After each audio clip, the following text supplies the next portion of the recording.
You can't confuse an F1 car with a go-kart. These were Karim Benzema's comments on Olivier Giroud and comparisons with himself. The Real Madrid ace was being kind in his own words. He has a reason to be spiteful of the Chelsea ace, who's been leading France in Benzema's exile. A World Cup winner's medal is missing from Benzema's trophy cabinet and is proudly displayed in the one at the Giroud household.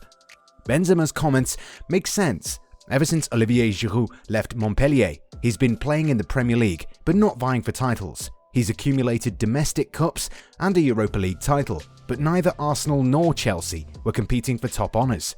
Moreover, he's fallen down the pecking order in successive years. While at the Emirates Stadium, he was top dog. At Chelsea, he's been the man to challenge the expensive buys. Under Antonio Conte, he arrived at Stamford Bridge to fill the gap left by Diego Costa, but was not the main man. He was supposed to give Alvaro Morata competition and rouse him from his goal-scoring slumber. When the Italian was unceremoniously axed, it was more of the same under his successor, Maurizio Sarri. Giroud took the burden of Chelsea's offensive responsibilities in cup competitions, while Morata and then Gonzalo Higuain got the chance to put Sarri ball into motion. He reminded his old employers what they missed, giving a good account of his abilities as Arsenal were dismantled in the Europa League final. When Frank Lampard took over from Sarri, Giroud must have hoped that his fortunes had changed. Morata was ushered away on loan, and he was to fight for first-team minutes with academy graduate Tammy Abraham and the increasingly profligate Michy Batshuayi. With Chelsea battling a transfer ban, he was the experienced campaigner in a band of misfits. Surely, he was the man to lead the Blues' cause in these strange circumstances.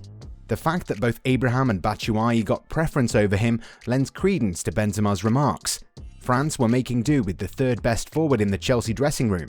Had the Real Madrid man's off-field antics not cast him in such a poor light from being involved in underage sex scandals and being questioned for bribing teammates, he would surely be the pride of Les Bleus.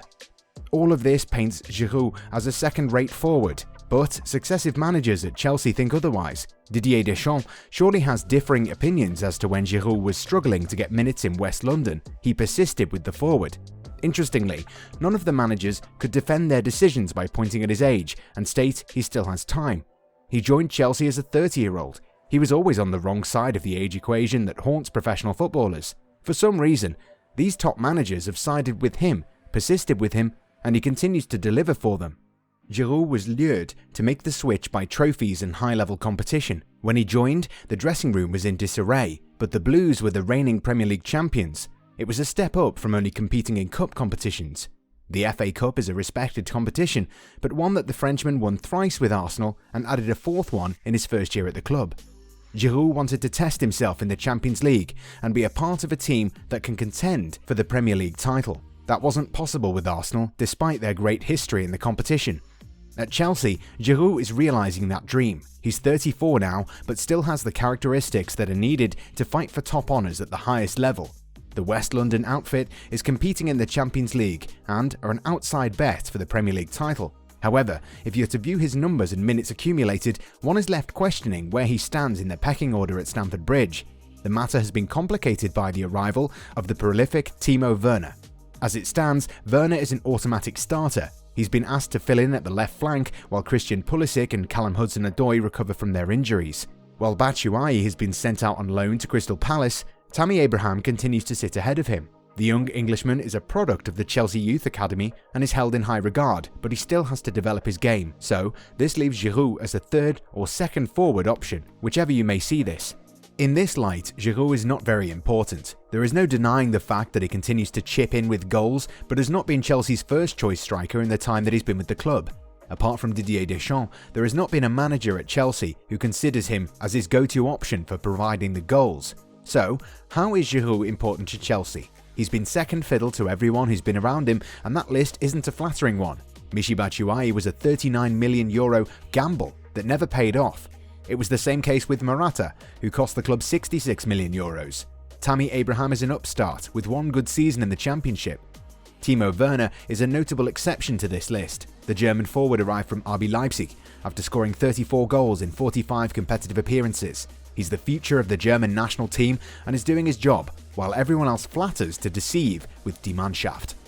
With every successive year, the job has become difficult in West London, but the pressures and demands are the same.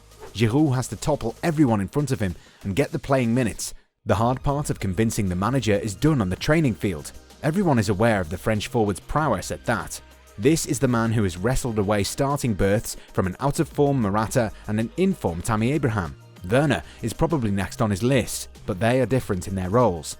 Just going on perceptions alone, it's easy to understand what Giroud brings to the team. He brings tenacity and he brings competition.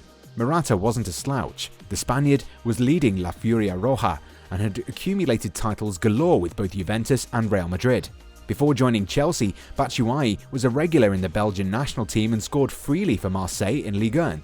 Gonzalo Higuain was prolific in Serie A, but it was thought that he could not play with Cristiano Ronaldo, and this is why Juventus allowed him to join Chelsea. Young forwards do not let go of their place in a team with ease, especially of their boyhood clubs. It is the realization of their dreams. Tammy Abraham fits this category. All of these players had big reputations, but they were set aside. Giroud's job was to compete with them for first-team minutes, and he has. The Chambéry native goes toe-to-toe with his fellow forwards, just like he goes with his rivals on the pitch. It is the attitude of the man that sets him apart from his peers. This is why he's been able to wrestle starting berths from them, despite being handed the short straw at the start of every season. As a squad member, Giroud is everything that a manager wants. If he's not in the starting 11, he's shouting, encouraging his teammates. He's been the main source of inspiration for Tammy Abraham. Frank Lampard understands the importance of this camaraderie and alluded to it in an early October interview. With Oli Giroud and I keep talking about the squad members. When he's not playing, I keep hearing him behind me on the bench shouting for Tammy, encouraging, backing his teammate, and those things are huge. Tammy is not the only one on Giroud's side. After earning his first start of the season against Leeds United at the start of December, the Frenchman got on the scoreboard but wanted Timo Werner to score. I would have been very happy if Timo Werner had scored. He made a great assist at the end. Giroud is the elder statesman in this young side, and it shows.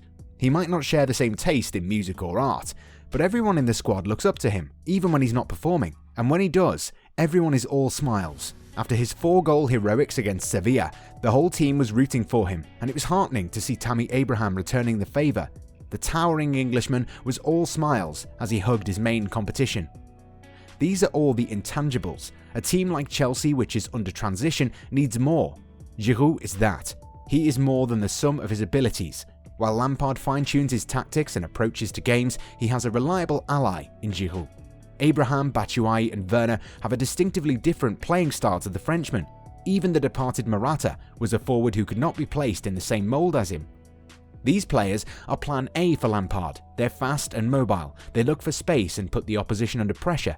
In today's world of counter-pressing, Chelsea thrives off their energy. Giroud is different. He was never quick to begin with and has never relied on his pace to get his goals.